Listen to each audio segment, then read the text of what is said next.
Hello friends, कैसे हो आप सभी। स्वागत है आप सभी का एवी इंग्लिश होम पर। और आज की क्लास में हम डिस्कस करने वाले हैं इंडेफिनिट प्रोनाउंस को, जो कि हमारी फोर्थ कैटेगरी है। इससे पहले हमने 3 प्रोनाउन ऑलरेडी पढ़ लिए हैं। ठीक है, फर्स्ट वाला हमने पढ़ा था पर्सनल प्रोनाउन। ठीक है, हमने पढ़ा था इसमें पर्सनल प्रोनाउन। सेकेंड हमने पढ़ा था डिस्ट्रीब्यूटिव प्रोनाउन।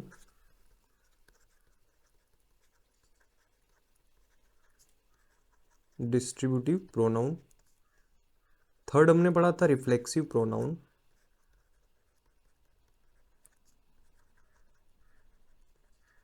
और आज हम इसकी फोर्थ कैटेगरी, जो कि है इंडेफिनिट प्रोनाउन, इनको पढ़ने वाले हैं। देखिए, इंडेफिनिट प्रोनाउन का मीनिंग क्या होता है, पहले इसको समझ लेते हैं। ठीक है, जैसे कि नाम से ही क्लियर है, ऐसे प्रोनाउन जो इनडेफिनिट होते हैं। क्या होते हैं? इनडेफिनिट, यानी कि जो डेफिनिट नहीं होते हैं। क्या नहीं होते हैं? डेफिनिट नहीं होते हैं। इसका मतलब क्या कि ऐसे प्रोनाउन जिनको हम डिफाइन नहीं कर सकते हैं, है ना। जैसे कि अगर मान लो मैं आपसे कहूं कि I can do this work, I can do this work, मैं ये काम कर सकता हूँ।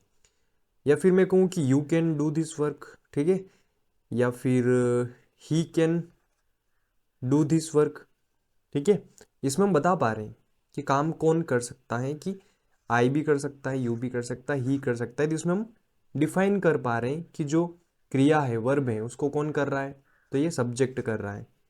बट अगर मैं कहूँ कि everyone can do this work, अगर मैंने क्या कहा, everyone can do this work, तो यहाँ पे एवरीवन जो हो गया ये इनडेफिनिट हो जाएगा। एवरीवन में सभी आ गए, उसमें पर्टिकुलर हम किसी एक के बारे में डिनोट नहीं कर रहे। या फिर अगर मैं कहूँ कि anyone can do this work, anyone can do this work, तो इस वाली कंडीशन में भी क्या कि कोई भी ये काम कर सकता है। कोई भी मतलब क्या, इसमें हम बता नहीं पाएंगे ना। इसमें हम डिफाइन नहीं कर पा रहे कि कौन काम को कर रहा है, कोई भी कर सकता है। इट मीन्स कि वो डेफिनिट नहीं है, क्या है, इनडेफिनिट है। ठीक है, जो वर्ब को कर रहा है, काम को करने वाला जो पर्सन है, वो क्या है, इनडेफिनिट है। तो ये कुछ ऐसे प्रोनाउन होते हैं जो कि इंडेफिनिट प्रोनाउन होते हैं, यहाँ पे हम बता नहीं पाएंगे, यानी इसीलिए इनको हम क्या बोल रहे हैं, इंडेफिनिट बोल रहे हैं। ठीक है, अब इनमें भी 2 कैटेगरी होती है। एक ऐसे प्रोनाउन जो लिविंग बींग्स के लिए यूज होते हैं, और दूसरे ऐसे प्रोनाउन जो नॉन लिविंग थिंग्स के लिए यूज किए जाते हैं। पहले हम लिविंग बींग्स के बारे में पढ़ेंगे कि लिविंग बींग्स के लिए कौन कौन से प्रोनाउन यूज होते हैं, इंडेफिनिट प्रोनाउन। ठीक है, जैसे समवन, एनीवन, एवरीवन और नोवन। उसके बाद हम नॉन लिविंग थिंग्स वाले, जैसे समथिंग, एनीथिंग, एवरीथिंग, नथिंग। ठीक है, और फिर कुछ वन वाले प्रोनाउन भी होते हैं, इनका भी यूज किया जाता है। इनको हम लास्ट में डिस्कस करेंगे। कुछ इस तरीके से हमारी क्लास रहने वाली है। सबसे पहले हम पढ़ेंगे समवन, एनीवन, एवरीवन और नोवन। यहाँ पे नोवन में देख सकते हैं ऑलरेडी थोड़ा सा स्पेस होता है। बट प्रीवियस क्लास में मैंने जब डिस्ट्रीब्यूटिव प्रोनाउन पढ़ाया था, तो उस वक्त मैंने बताया था कि अगर एनीवन इस तरीके से लिखा है, ये एनीवन के बीच में अगर थोड़ी स्पेस दी है, ठीक है, तो इसके बीच में और इसके बीच में, एनीवन के बीच में क्या डिफरेंस है, ये मैंने कहा था कि मैं अगली क्लास में या नेक्स्ट जब भी उसकी कैटेगरी आएगी तब बताऊंगा। ठीक है, तो सबसे पहले इस डिफरेंस को हमें समझना है कि अगर मान लीजिए कभी इस तरीके से लिखा है समवन, यानी एक तो ये हो गया समवन जिसमें कोई स्पेस नहीं है, बिना स्पेस वाला है। लेकिन अगर एक ये वाला है जैसे जिसमें स्पेस दी है, तो इसका क्या मीनिंग होगा और इसका क्या मीनिंग होगा। या फिर यूँ कहें कि एक बिना स्पेस वाला एवरीवन हो गया है और एक हो गया है स्पेस वाला एवरीवन, तो इसमें क्या डिफरेंस होगा। और उसी तरीके से नो वन का भी होता है, जिसको हम नन बोलते हैं। ठीक है, तो इनमें क्या डिफरेंस है, पहले डिफरेंस को समझ लेते हैं, उसके बाद में हम इनके फंक्शंस को समझेंगे। ठीक है, कि फंक्शंस क्या करते हैं, किस तरीके से यूज होते हैं। तो चलिए पहले डिफरेंस को समझते हैं। तो ये हमारे पास इंडेफिनिट प्रोनाउन दिए हैं जो कि लिविंग बींग्स के लिए यूज किए जाते हैं, और दूसरी तरफ इनमें स्पेस दी हुई है। तो इसीलिए हमें समझना है कि बिना स्पेस वाले और स्पेस वाले जो प्रोनाउन होते हैं, इंडेफिनिट प्रोनाउन होते हैं, उनमें क्या डिफरेंस है। तो आपको बड़े ध्यान से समझना है कि ये जो स्पेस वाले जो प्रोनाउन होते हैं इनका यूज़ किया जाता है सिलेक्शन करने के लिए, ठीक है, सिलेक्शन करने के लिए, यानी कि किसी चीज़ को सिलेक्ट करने के लिए इनका यूज़ किया जाता है। और इनके बाद में हमेशा ऑफ का यूज़ किया जाता है। जो स्पेस वाले होते हैं इनके बाद में हमेशा ऑफ का यूज़ किया जाता है, ठीक है, ये सबसे मेन डिफरेंस है। और जो बिना स्पेस वाले होते हैं इनके साथ में कभी भी ऑफ का यूज़ नहीं होता है, इस बात को ध्यान रखना। इनके साथ में कभी भी ऑफ का यूज़ नहीं होता। हम ये नहीं बोल सकते हैं कि एवरीवन ऑफ या समवन ऑफ, एनीवन ऑफ, इस बात का आप ध्यान रखिएगा। और ये जो होते हैं ना स्पेस वाले, इनमें हमेशा ऑफ का यूज़ होता है, इनको बिना ऑफ के हम कभी भी यूज़ नहीं कर सकते हैं, ठीक है। ये बात समझ में आई होगी। अब इससे रिलेटेड जो एग्जांपल है उसको समझ लेते हैं कि यहाँ पे दिया है एनीवन कैन अंडरस्टैंड दिस। क्या दिया है? एनीवन कैन अंडरस्टैंड दिस, यानी इसे हर कोई समझ सकता है। लेकिन सेकेंड वाले में दिया है any one of you can understand this. Any one of you यानी कि तुम में से, एनी वन कोई एक, यानी कि इसको सिलेक्ट कर रहे हैं हम, किसी एक को सिलेक्ट कर रहे हैं तुम में से। यहां पर तुम में से किसी एक को सिलेक्ट किया जा रहा है कि तुम में से कोई एक इसे समझ सकता है। आई बात समझ में? यानी यहां पर हम सभी की बात कर रहे थे कि कोई भी इसे समझ सकता है, बट सेकेंड वाले में हम क्या कर रहे हैं, तुम में से ही कोई एक को हम सिलेक्ट कर रहे हैं कि कोई एक ही इसे समझ सकता है, ठीक है। आई होप कि दोनों के बीच का जो डिफरेंस है वो क्लियर हुआ होगा। अब कई बार हो सकता है कि एनी वन के बाद में ऑफ लिखा रहे, ठीक है, या फिर एनी वन ये जो स्पेस वाला है इसके बाद कभी ऑफ नहीं लिखा रहे, तो वो आपको समझना पड़ेगा कि किस में ऑफ आएगा और किस में नहीं आएगा, ठीक है। आई थिंक ये क्लियर हुआ होगा। अब हम इनके फंक्शंस को समझ लेते हैं, ठीक है। अब ये जो प्रोनाउन है समबडी, एनीवन, एवरीवन और नो वन, इन्हीं के पैरेलल जो होते हैं, ठीक है, समबडी, एनीबडी, एवरीबडी और नोबडी, तो इनका मीनिंग भी सेम ही होता है, इनमें कोई डिफरेंस नहीं होता है। हम समवन की जगह समबडी भी लिख सकते हैं, एनीवन की जगह एनीबडी भी लिख सकते हैं, ठीक है, एवरीवन की जगह एवरीबडी भी लिख सकते हैं, ज़्यादा डिफरेंस इनमें नहीं है, ठीक है। अब इसमें हमने मोटी मोटी बात हमने सीख ली है कि इनका यूज़ हम लिविंग बीइंग के लिए करते हैं। दूसरी चीज़ ये थर्ड पर्सन होते हैं, इस बात को ध्यान रखिएगा, ठीक है। तीसरी चीज़ ये हमेशा सिंगुलर होते हैं और अपने साथ में हमेशा सिंगुलर वर्ब लेते हैं, ठीक है, दैट्स इट। इस बात को आपको ध्यान रखना है। एक बार फिर से मैं दोहरा रहा हूँ कि ये लिविंग बींग्स के लिए यूज़ कर रहे हैं। दूसरी बात, ये हमेशा थर्ड पर्सन होते हैं। याद करिए हमने टेबल में जब पर्सन पढ़े थे तो हमने 3 पर्सन पढ़े थे ना, फर्स्ट पर्सन, सेकेंड पर्सन और थर्ड पर्सन। तो अगर ये भी प्रोनाउन है तो इनको कौन सी कैटेगरी में रखेंगे हम, ठीक है। तो यही हम बताना चाह रहे हैं कि ये जो होते हैं ये थर्ड पर्सन होते हैं। अब ये सिंगुलर होते हैं और अपने साथ में हमेशा सिंगुलर वर्ब लेते हैं, ठीक है, दैट्स इट। पहले कुछ एग्जाम्पल समझते हैं। जैसे यहाँ फर्स्ट वाला दिया है, इसको पढ़िए। Anyone have the chance to register again. Anyone have, क्या लिखा है? एनीवन हैव, जबकि ये तो सिंगुलर होता है तो यहाँ पे आना चाहिए has. Anyone has the chance to register again, ठीक है, छोटी सी एरर है। अगला वाला देखिए, someone enter the office secretly. Someone enter, देखिए ये सिंगुलर है, अभी हमने देखा समवन, एनीवन या एवरीबडी, समबडी, ये सारे सिंगुलर होते हैं। तो इसके अकॉर्डिंग ये जो है एंटर, इसमें एस लगना चाहिए, प्रेजेंट सिंपल टेंस है, ठीक है। तो ये बन जाएगा someone enters the office secretly, ठीक। अगला देखेंगे, today everybody live in a great distress, यानी आजकल लोग बहुत ही ज़्यादा तनाव में रहते हैं। डिस्ट्रेस यानी एवरीबडी, सभी, बट एवरीबडी तो सिंगुलर होता है तो इसके लिए यहाँ पे सिंगुलर वर्ब भी आनी चाहिए। तो इसका मतलब इसमें एस लगाना पड़ेगा, तो ये बन जाएगा everybody lives in a great distress. तो ये तो हो गई छोटी सी एरर, छोटी सी बात। अब इसके बारे में जो मेन बात है वो जानना बेहद ज़रूरी है, ठीक है। तो इसके लिए चलते हैं हम नेक्स्ट वाले पॉइंट पे, जो कि हमारा पॉइंट है। देखिए पहले इस नोट को हम पढ़ लेते हैं। यहाँ पे दिया है singular pronoun is used for indefinite pronoun of living beings. जो लिविंग बींग्स के इंडेफिनिट प्रोनाउन है जो भी हमने देखे हैं, समवन, एनीवन, एवरीवन, नोवन, उनके लिए हम सिंगुलर प्रोनाउन का यूज करते हैं। ये बात हमें समझ में नहीं आई, ठीक है। थोड़ा इस बात को हम क्लियरली यहाँ समझा देते हैं।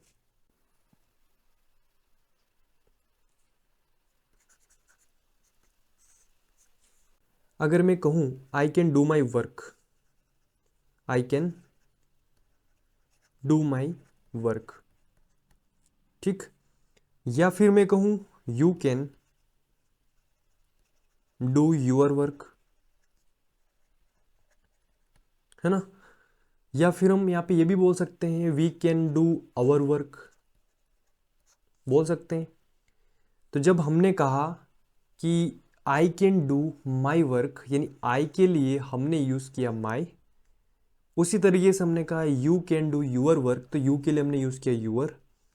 वी का हमने यूज़ किया तो हमने यूज़ किया यहाँ पे आवर, ठीक है। और ये सारे ही क्या हैं, प्रोनाउन है डेफिनेटली। लेकिन अभी हमने देखे समवन, एनीवन, एवरीवन और नोवन, ये भी सारे क्या हैं, प्रोनाउन हैं। तो क्या अगर मैं कहूं यहां पे कि एनीवन कैन डू, तो इसके लिए हम क्या प्रोनाउन यूज करेंगे। हर कोई अपना काम कर सकता है, ठीक है। अपना काम मतलब किसका, एनीवन का। तो इसके लिए हम यहाँ पे क्या प्रोनाउन यूज करेंगे। इट मीन्स कि ये जो अभी हमने प्रोनाउन पढ़े, इनकी भी एक कैटेगरी होती है, इनका भी पूरा ग्रुप होता है। बात समझ में नहीं आई, ठीक है। इसको थोड़ा सा और डिटेल में समझने की कोशिश करते हैं। जैसे हमने पहले प्रोनाउन में थर्ड पर्सन की कैटेगरी पढ़ी थी, कौन सी, हम थर्ड पर्सन की बात कर रहे हैं, ठीक है। थर्ड पर्सन की ही बात कर रहे हैं, क्योंकि समवन, एनीवन, नोवन, एवरीवन, ये सारे ही थर्ड पर्सन होते हैं, तो इसीलिए हम बात किसकी कर रहे हैं, थर्ड पर्सन की बात कर रहे हैं। तो हमने सिर्फ थर्ड पर्सन को ही लिखा है यहाँ पे, ठीक है। अब थर्ड पर्सन में भी ये हम कौन से पढ़ रहे हैं, लिविंग बींग्स के। इट मीन्स कि ये जो नॉन लिविंग के लिए यूज करते हैं हम इट, इसकी हम बात नहीं करेंगे। अब थर्ड पर्सन में भी अभी जो हमने पढ़े लिविंग बींग्स प्लस कौन से, सिंगुलर, इसका मतलब हम दे की बात भी यहाँ पे नहीं करने वाले हैं, क्योंकि दे क्या है, प्लूरल है, ठीक है। हम सिंगुलर की बात करें, सिंगुलर में भी कौन, ही और शी, ये आ गए। अब हमें प्रोनाउन यूज करना है एनीवन के लिए, तो हम क्या यूज करें, क्योंकि ये तो सिंगुलर है, तो इसके लिए या तो ही वाले प्रोनाउन यूज करेंगे या शी वाले यूज करेंगे, ठीक है। अब दोनों में से कौन से प्रोनाउन हम यूज कर सकते हैं, ठीक है। तो इस बात को बड़े ध्यान से समझिएगा कि हमने पहली वाली क्लास में एक बात बताई थी कि जब हम श्योर नहीं होते हैं कि कौन सा प्रोनाउन हम यूज करें, तो उस वाली कंडीशन में हम हमेशा और हमेशा मैस्कुलिन जेंडर को प्रेफरेंस देते हैं, क्योंकि हम एक ऐसी सोसाइटी में रहते हैं जो एक मेल डोमिनेंट कल्चर को फॉलो करती है, यानी कि हम पुरुष प्रधान समाज में रहते हैं। तो इसीलिए ये जो ही है, इसका जो पूरा ग्रुप है, हिम, हिज और हिज और हिमसेल्फ, तो ये जो ही का पूरा ग्रुप है, इसमें जितने भी प्रोनाउन हैं, ये सारे ही प्रोनाउन हम indefinite pronoun of living beings के लिए यूज करने वाले हैं, ठीक है। तो अब यहाँ पर क्या आना चाहिए, देखिए ये जो माई, यूअर, अवर, ये सारे क्या थे, पसेसिव एडजेक्टिव।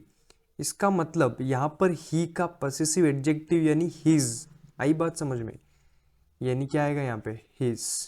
तो ये बन जाएगा anyone can do his work, ठीक है।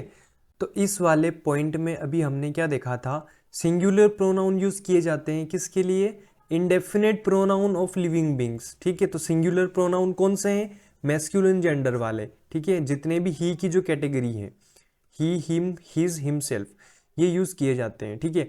अब अगर ये बात समझ में आ गई है तो let's see the example. Example दिया है, everybody believes that they should not reveal their secrets. Everybody believes, सभी बिलीव्स करते हैं, यानी सिंगुलर है, इसीलिए वर्ब भी सिंगुलर है, बिल्कुल सही है। They should not reveal their secrets, ठीक है। किसके सीक्रेट्स, एवरीबडी, यानी ये देयर जो यूज हुआ है एवरीबडी के लिए यूज हुआ है, तो इसीलिए अगर ये सिंगुलर है तो यहाँ पे देयर का यूज तो बिल्कुल नहीं होगा।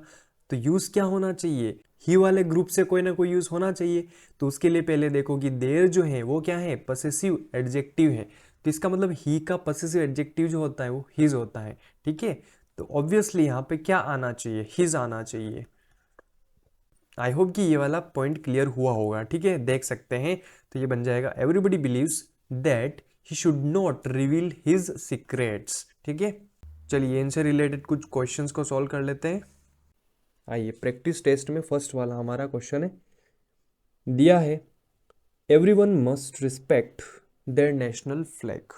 तो यहाँ पे इसको पढ़कर ही समझ में आ रहा है कि एवरीवन सिंगुलर है, तो ये जो देयर है कहीं ना कहीं ये भी सिंगुलर होना चाहिए था। तो अगर ये पॉसेसिव एडजेक्टिव है तो ही का पॉसेसिव एडजेक्टिव क्या होता है, हिज होता है। तो यहाँ पे क्या यूज करेंगे, हिज यूज करेंगे, तो बन जाएगा everyone must respect his national flag. ठीक है, नेक्स्ट ये वाला करते हैं, पोज करके इसको बनाने का ट्राई करिए। If anybody tells me the truth I will be always grateful to them. If anybody tells me the truth, अगर कोई मुझे सच बताता है, अगर कोई मुझे सच बताता है, एनीबडी मतलब कोई, तो I will be always grateful to them, मैं उसका हमेशा आभारी रहूंगा। किसका, देम मतलब किसका, उसका जो मुझे सच बताएगा, यानी एनीबडी। तो एनीबडी के लिए सिंगुलर प्रोनाउन आना चाहिए, सिंगुलर प्रोनाउन, बट यहाँ पर तो देम आ रहा है। ठीक है, तो इसका मतलब देम नहीं आएगा, यहाँ पे आएगा हिम, क्योंकि ही का ऑब्जेक्टिव केस क्या होता है, हिम होता है। तो ये देम भी तो ऑब्जेक्टिव केस था, तो इसकी जगह हम क्या लिखेंगे, हिम लिखेंगे, तो बन जाएगा if anybody tells me the truth I will be always grateful to him. चलिए ये वाला करते हैं। यहाँ पे दिया है if all the facilities are provided at low price anybody can avail of the benefits. क्या दिया है, ध्यान से पढ़िए। If all the facilities are provided at low price, कि अगर सारी फैसिलिटीज लो प्राइस पर प्रोवाइड की जाती है, anybody can avail of the benefits. देखिए प्रीवियस क्लास में हमने पढ़ा था अवेल कौन सी वर्ब होती है, ट्रांजिटिव वर्ब होती है, और ट्रांजिटिव वर्ब अपने साथ में हमेशा ऑब्जेक्ट लेती है, बिल्कुल लेती है, बट यहाँ पे तो प्रीपोजिशन आ रही है। इसका मतलब अवेल के बाद में ऑब्जेक्ट आना कंपलसरी है, लेकिन जब ऑब्जेक्ट नहीं होता है तब हम रिफ्लेक्सिव प्रोनाउन का यूज करते हैं। ठीक है, तो यहाँ पे सब्जेक्ट क्या दिया है, एनीबडी, तो एनीबडी के लिए रिफ्लेक्सिव प्रोनाउन क्या यूज करेंगे, ध्यान से सोच करके बताइए, क्योंकि इन सब के लिए हम ही का जो पूरा ग्रुप है उन सारे प्रोनाउन का यूज करते हैं। इसका मतलब ही का रिफ्लेक्सिव प्रोनाउन हिमसेल्फ होता है, तो डेफिनेटली अवेल के बाद में हमें क्या यूज करना होगा, हिमसेल्फ यूज करना होगा। I hope you got my point clear. तब ये बन जाएगा if all the facilities are provided at low price anybody can avail himself of the benefits. इसे पढ़ करके लगेगा कि ये तो गलत है, बट ये 100% करेक्ट है। Okay, so let's move on the next question, try this one. यहां दिया है the principal has announced that they will deliver their speech in English language. ठीक है, the principal has announced that they will, they मतलब कौन, principal. ठीक है, एक बात मुझे आप बताइए, यहाँ पे दे का यूज किया गया है प्रिंसिपल के लिए, है ना, बट प्रिंसिपल तो सिंगुलर है यहाँ पे, क्योंकि हैज लग रहा है, साफ दिख रहा है। ठीक है, सिंगुलर है ना ये, तो दे का यूज तो हम नहीं कर सकते। ठीक, पहली चीज। दूसरी चीज ये कि क्या आप मुझे बता सकते हैं कि ये जो प्रिंसिपल हैं ये मेल है या फीमेल है, मेल है या फीमेल है, बता सकते हैं क्या, नहीं बता सकते। ठीक है, डेफिनेटली नहीं बता सकते, क्योंकि प्रिंसिपल मैस्कुलिन है या फेमिनाइन है हम कैसे बताएं जब तक कि हमें इसमें डिनोट ही नहीं किया गया है ना। तो तब तक हम यहाँ पे ना तो ही का यूज कर सकते हैं ना ही शी का यूज कर सकते हैं। बट अभी थोड़ी देर पहले हमने क्या पढ़ा था कि प्रायोरिटी हम किसको देते हैं, मैस्कुलिन जेंडर को देते हैं। तो इसका मतलब यहाँ पे जो सिंगुलर प्रोनाउन आना चाहिए प्रिंसिपल के लिए वो क्या आ जाएगा, ही आ जाएगा। आई बात समझ में। तो यहाँ पे बनेगा कि ही विल डिलीवर। अब देयर स्पीच, तो देयर तो नहीं आएगा, बट इसकी जगह क्या आएगा, अगर ये जानना है तो पहले इसको पहचानिए कि जो देयर है ये क्या है, ये पॉसेसिव एडजेक्टिव है, पॉसेसिव एडजेक्टिव है, तो इसकी जगह हम ही का जो पॉसेसिव एडजेक्टिव है वो क्या होता है, हिज होता है, तो इसकी जगह हम हिज का प्रयोग करेंगे। तो क्या बन जाएगा, the principal has announced that he will deliver his speech in English language. That's so simple. अगर कॉन्सेप्ट को समझ के करोगे तो बहुत आसान लगेगा, ठीक है। उम्मीद है आपको समझ में आ रहा होगा, और अगर नहीं समझ में आए तो प्लीज़ कमेंट करके मुझे बताएं, ठीक है। Let me know your interest whether you are getting my point और not, right. Let's move on the next question. Here it is given that any person who has the eligibility of graduation in any discipline will have to present their identity proof and 2 passport size photo. ये तो common है यार, कहीं पे देखा होगा, जब vacancy fill करते हैं तो कहीं ना कहीं तो पढ़ा ही होगा, बट हमें एरर फाइंड आउट करना है, so let's focus on it. यहाँ दिया है any person who has the eligibility of graduation, ठीक है, in a discipline will have to present their identity proof. Their identity proof, इसको ध्यान से देखिए. और दूसरी चीज़, एनी पर्सन जो है सिंगुलर है, क्योंकि इसके बाद में हैज़ लग रहा है यहाँ पे. देखिए ये, इसको हम आगे पढ़ेंगे, इसको बोलेंगे रिलेटिव प्रोनाउन. तो नेक्स्ट वाली क्लास में जो रिलेटिव प्रोनाउंस हैं वो डिस्कस करेंगे, तब हम यहाँ पे इनको पढ़ने वाले हैं बहुत ही अच्छे से. बट इस वाले सेंटेंस में हम पहले समझ लेते हैं कि जो एनी पर्सन है इसके लिए हैज़ का यूज़ किया गया है, तो इसका मतलब ये क्या है, सिंगुलर है, ठीक है. अगर ये सिंगुलर है तो कहीं ना कहीं इसके लिए जो प्रोनाउन यूज़ होने वाले हैं वो भी सिंगुलर होने चाहिए. बट यहाँ पे देखिए ध्यान से, यहाँ पे देयर का यूज़ हो रहा है. एनी पर्सन ये जुड़ा है विल से, ठीक है, बाकी ये हमारा हो जाएगा रिलेटिव क्लॉज. तो ये हो जाएगा any person will have to present their identity, नहीं होगा. तो होना क्या चाहिए, या तो ही या शी. लेकिन जानते हैं प्रेफरेंस किसको मिलेगी, ही को मिलेगी. तो ही वाले जो प्रोनाउंस आते हैं वो ही यूज़ होने वाले हैं. तो डेफिनेटली ये जो देयर है ये पसेसिव एडजेक्टिव है, तो ही का पसेसिव एडजेक्टिव क्या हो जाएगा, हिज हो जाएगा. तो यहाँ पे हो जाएगा his identity proof and 2 passport size photo.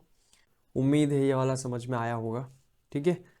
तो अभी हमने जो इंडेफिनेट प्रोनाउन है लिविंग बींग्स वाले वो सारे कंप्लीट किए हैं. अब हम पढ़ने जा रहे हैं नॉन लिविंग थिंग्स के लिए जो प्रोनाउन यूज होते हैं उनको, ठीक है.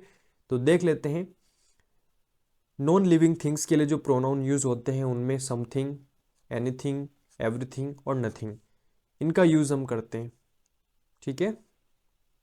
और ये भी सारे ही क्या होते हैं, थर्ड पर्सन होते हैं, और ये भी सिंगुलर होते हैं, और सिंगुलर वर्ब लेते हैं अपने साथ में, ठीक है. तो ये बात तो बिल्कुल क्लियर है, बहुत इजी है. चलिए ये बात तो क्लियर है, लेकिन हमें समझना है कि इनके लिए प्रोनाउन क्या आते हैं. जैसे कि अभी हमने जो इंडेफिनिट प्रोनाउंस पढ़े हैं ना, उनके लिए जो प्रोनाउंस यूज हम कर रहे थे वो कौन से वाले प्रोनाउन यूज कर रहे थे, ही वाले, यानी ही का जो पूरा ग्रुप है वो वाले प्रोनाउन हमने यूज किए थे, ठीक है. बट ये सारे ही क्या हैं, नॉन लिविंग थिंग्स हैं, वो भी कौन से, थर्ड पर्सन. तो देखिए हमने थर्ड पर्सन में कैटेगरी कौन कौन सी पढ़ी थी, ही, शी, इट और दे. बट ये कौन से हैं, नॉन लिविंग. तो नॉन लिविंग की तो एक ही कैटेगरी है, इट वाली. इसका मतलब हम इन सब के लिए इट के जितने भी प्रोनाउंस हैं, इट का जो ग्रुप है उनका हम यूज करने वाले हैं, ठीक है. तो ये नोट एक बार रीड कर लेंगे. Singular pronoun is used for indefinite pronouns of non living things. Non living things के जो इंडेफिनेट प्रोनाउंस हैं उनके लिए हम सिंगुलर प्रोनाउन यूज करते हैं, वो भी कौन से, इट या इट्स या इटसेल्फ, ठीक है. एग्जाम्पल को देखते हैं. सबसे पहले यहाँ पे दिया है everything has their on beauty. अभी हमने देखा एवरीथिंग क्या है, सिंगुलर है, इसका मतलब इसके लिए सिंगुलर प्रोनाउन आने चाहिए. उनमें से भी कौन से वाले, इट वाले. बट यहाँ पे तो देयर आ रहा है, तो यहाँ पर कहीं ना कहीं इट वाले ग्रुप से आना चाहिए. तो देख लो ये देयर क्या है, पसेसिव एडजेक्टिव है, तो इट का पसेसिव एडजेक्टिव क्या होता है, इट्स होता है, दिख रहा है यहाँ पे. तो यहाँ हम क्या यूज़ कर लेंगे, इट्स यूज़ कर लेंगे. तो बन जाएगा everything has its own beauty. I hope कि आपको ये समझ में आया होगा. देखिए पढ़ने में गलत लग सकता है, ठीक है, बट यही करेक्ट बनेगा according to grammar. Everything has its own beauty, यही करेक्ट बनेगा, ठीक है. जैसे नेक्स्ट वाला दिया है नथिंग इज़ परमानेंट, या फिर कई बार हम ये भी बोलते हैं नथिंग इज़ इम्पॉसिबल. तो इस तरीके से नथिंग या एवरीथिंग, समथिंग के साथ में हमेशा सिंगुलर हेल्पिंग वर्ब का यूज़ होता है. तो एक बार ज़रा हम प्रैक्टिस टेस्ट पे नज़र डालते हैं. यहाँ पे फर्स्ट वाला क्वेश्चन है, he gave me something that were looking like a diamond. बड़े ध्यान से इसको पढ़िए. और मैंने एक ट्रिक बता रखी है आपको कि अगर कोई सेंटेंस समझ में नहीं आता है तो उसको छोटे छोटे पार्ट्स में डिवाइड कर लो, ठीक है. सबसे बेस्ट तरीका होता है छोटे छोटे पार्ट्स में डिवाइड करके उसको समझने की कोशिश करो, क्योंकि बहुत सारे स्टूडेंट्स होते हैं जिनको समझ में नहीं आता है और वो देख के ही डर जाते हैं. तो पहली बात तो हमें देख के डरना नहीं है, कोई भी सेंटेंस अगर बड़ा है तो ट्राई करिए कि उसको छोटे छोटे पार्ट्स में डिवाइड करिए और एक एक चीज़ को समझने की कोशिश करिए, ठीक है। तो पहले यहाँ दिया है सबसे पहले ही, जो कि हमारा सब्जेक्ट हो गया, गेव वर्ब की सेकेंड फॉर्म होगी, मी हमारा ऑब्जेक्ट हो गया, डेफिनेटली यहाँ तक समझ में आ रहा है, ही गेव मी समथिंग, उसने मुझे कुछ दिया था, ठीक है। दैट वर लुकिंग, अब जो चीज़ मुझे दी थी वो कैसी थी, डायमंड के जैसी थी, डायमंड जैसी लग रही थी। बड़े ध्यान से इसको देखिए कि दैट जो यूज़ हुआ है किसके लिए यूज़ हुआ है, समथिंग के लिए, ठीक है। और इसके बाद में जो हेल्पिंग वर्ब आती है कहीं ना कहीं इसके प्रीवियस वर्ड के अकॉर्डिंग आती है, कि अगर ये पहले वाला सेंटेंस सिंगुलर है तो ये वर्ब भी सिंगुलर होती है, लेकिन अगर ये वाला वर्ड प्लूरल है तो वर्ब भी प्लूरल होती है, बट ये समथिंग तो सिंगुलर है ना। यानी सिंपल कहने का मतलब मेरा ये है कि उसने मुझे एक वस्तु दी थी जो लग रही थी कैसी, डायमंड के जैसी, जो मतलब कौन, समथिंग, तो वर्ब तो आना ही नहीं चाहिए, डेफिनेटली यहाँ पे क्या आएगा, वॉज आएगा। आ गई बात समझ में। चलिए नेक्स्ट वाला करते हैं। It's uncertain that anything is possible in gambling, ये इट्स क्या है, इट इज, तो बन जाएगा इट इज अनसर्टेन दैट, कि ये बात अनिश्चित है, ठीक है, सर्टेन नहीं है कि anything is possible in gambling, कुछ भी हो सकता है गैम्बलिंग में, ठीक है। एनीथिंग के बाद में क्या लग रहा है, सिंगुलर हेल्पिंग वर्ब इज का यूज किया जा रहा है, तो इसमें कोई भी एरर नहीं है। नेक्स्ट वाला करते हैं। इसमें दिया है everything is placed in their order, पढ़ने में बिल्कुल सही लगेगा, अगर आपके कॉन्सेप्ट स्ट्रॉन्ग नहीं है तो हो सकता है आपको ये एट अ फर्स्ट ग्लांस आपको करेक्ट लगे, बट इसमें एरर है और साफ दिख रही है, वो है देयर की, क्योंकि एवरीथिंग जो होता है सिंगुलर होता है, वो भी नॉन लिविंग थिंग्स के लिए यूज़ करते हैं, और इस वाली कैटेगरी के लिए हमेशा हम इट वाला जो पूरा ग्रुप है उनका ही यूज़ करते हैं, तो इसीलिए यहाँ पे बन जाएगा everything is placed in its order. I hope कि ये वाला भी समझ में आ गया होगा। चलिए ये वाला करते हैं। I found that something were suspicious, साफ दिख रहा है यहाँ पे, देखो समथिंग है तो वर्ड तो नहीं आएगा, क्या आएगा, वो आएगा। बहुत इजी है अगर हमने कॉन्सेप्ट को सही ढंग से पढ़ लिया है तो, ठीक है। तो ये कुछ इंडेफिनेट प्रोनाउंस थे, और अब इनके अलावा जो है कुछ और प्रोनाउंस होते हैं, जैसे वन या वंस या वन सेल्फ,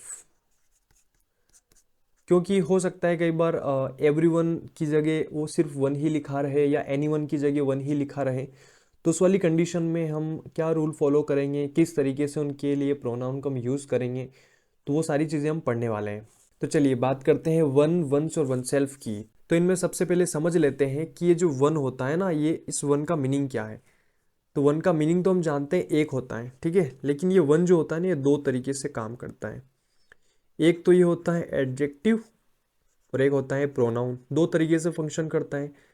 जब एडजेक्टिव का काम करेगा तब इसका मीनिंग होता है एक, यानी हम जानते ही हैं, ठीक है।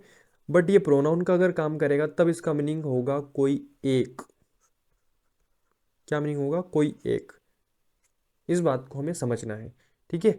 और इस वाली कंडीशन में ये जो प्रोनाउन है, जब ये सब्जेक्टिव केस के रूप में यूज किया जाता है तो ये वन होता है, जब ये ऑब्जेक्टिव केस के रूप में यूज किया जाता है तब भी ये वन ही होता है, और जब पसेसिव एडजेक्टिव के रूप में यूज करेंगे तब ये वंस बन जाएगा, ठीक है। और इसका पसेसिव प्रोनाउन नहीं बनता है, और जब इसका रिफ्लेक्सिव प्रोनाउन के रूप में यूज करेंगे तो ये वन सेल्फ बनता है। तो चलिए एग्जाम्पल देख लेते हैं। यहाँ पे दिया है everyone should respect his mother, everyone should respect his mother, ये जो हिज है एवरीवन के लिए आ रहा है, बिल्कुल सही है, क्योंकि ये जो indefinite pronoun of living beings होते हैं इनके लिए ही वाली कैटेगरी से ही प्रोनाउन यूज किए जाते हैं, यानी बिल्कुल सही है। और दूसरा सेंटेंस में दिया है one should respect one's mother, क्या दिया है, one should respect one's mother, इसका मतलब कि किसी को भी अपनी मदर की रिस्पेक्ट करनी चाहिए, ठीक है, बिल्कुल करनी चाहिए।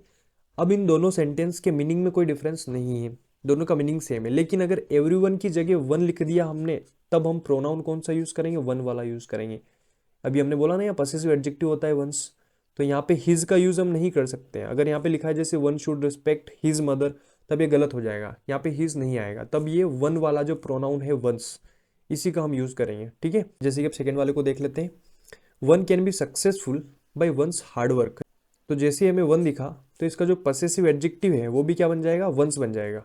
आई थिंक ये वाला क्लियर हुआ होगा कॉन्सेप्ट। तो ये बन जाएगा one can be successful by one's hard work, न कि हिज हार्डवर्क। ठीक है, तो हमें यही समझना है कि कभी एवरीवन या एनीवन की जगह वन आता भी है तो हमें कुछ नहीं करना है, सिंपली हमें वन वाले जो प्रोनाउंस होते हैं वो यूज करने हैं। ठीक है, आई होप कि ये वाला पॉइंट क्लियर हुआ होगा।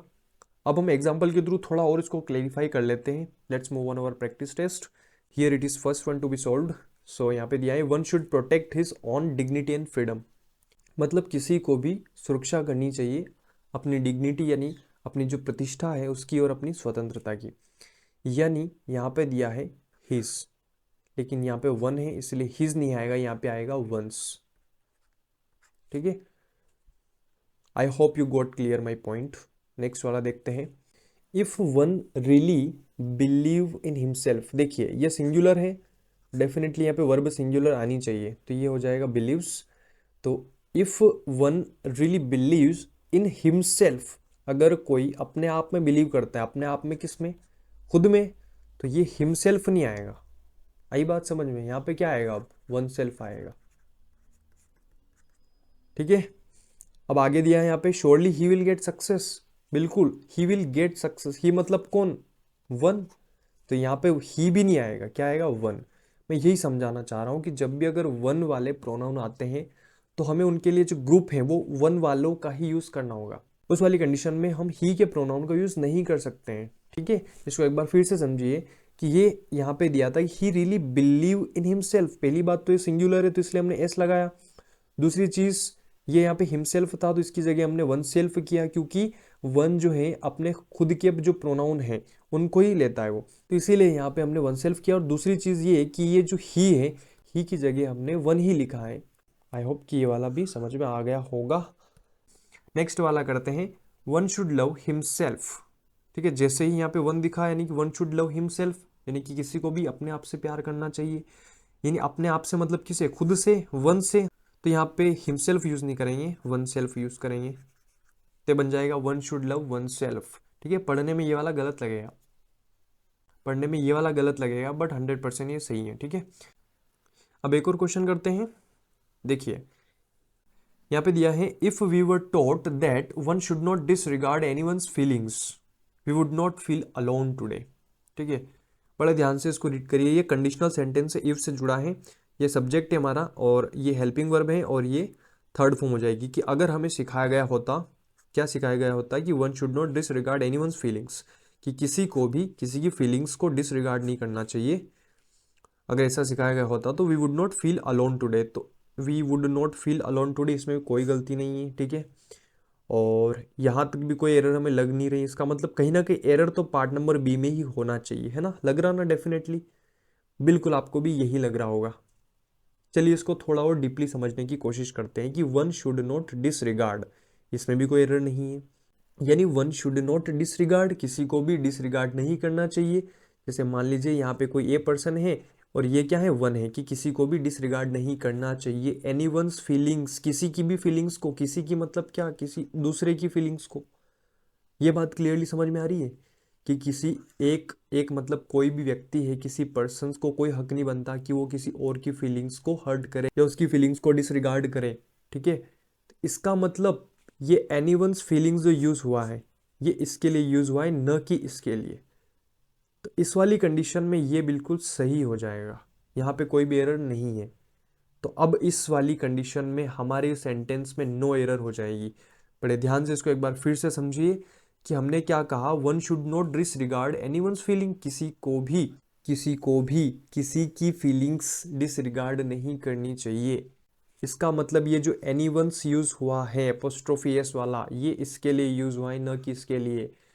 हमने क्या देखा था कि जब वन यूज होता है तो उस वाले सेंटेंस में वन वाले ही प्रोनाउन यूज होते हैं, बट यहाँ पे एनीवन्स यूज हुआ है और ये एनीवन जो है ये इसके लिए यूज नहीं हो रहा है। अगर इसके लिए होता तब हम इसी का प्रोनाउन यूज करते। आई बात समझ में, ये यूज हो रहा है किसी थर्ड पर्सन के लिए, किसी तीसरे व्यक्ति के लिए। आई बात समझ में, तो इसीलिए हम यहाँ पर वन वाला प्रोनाउन यूज नहीं करेंगे। डेफिनेटली ये सही लिखा है। आई थिंक मुझे उम्मीद है ये वाला कॉन्सेप्ट क्लियर हुआ होगा। और जो हमारा नेक्स्ट वाला प्रोनाउन है रिलेटिव प्रोनाउन, उसको हम नेक्स्ट वाले पार्ट में कवर करेंगे, बिकॉज वीडियो थोड़ा बड़ा हो जाएगा, तो इसीलिए हम इसे नेक्स्ट वाले पार्ट में कवर करेंगे, ठीक है। और हाँ, वीडियो को लाइक कर देना, शेयर कर देना, सब्सक्राइब कर देना और कमेंट करके अपनी क्वेरीज मुझे ज़रूर बताना। मिलते हैं नेक्स्ट वीडियो में, तब तक के लिए ख्याल रखिए अपने स्वास्थ्य का, अपने परिवार का। जय हिंद, जय भारत।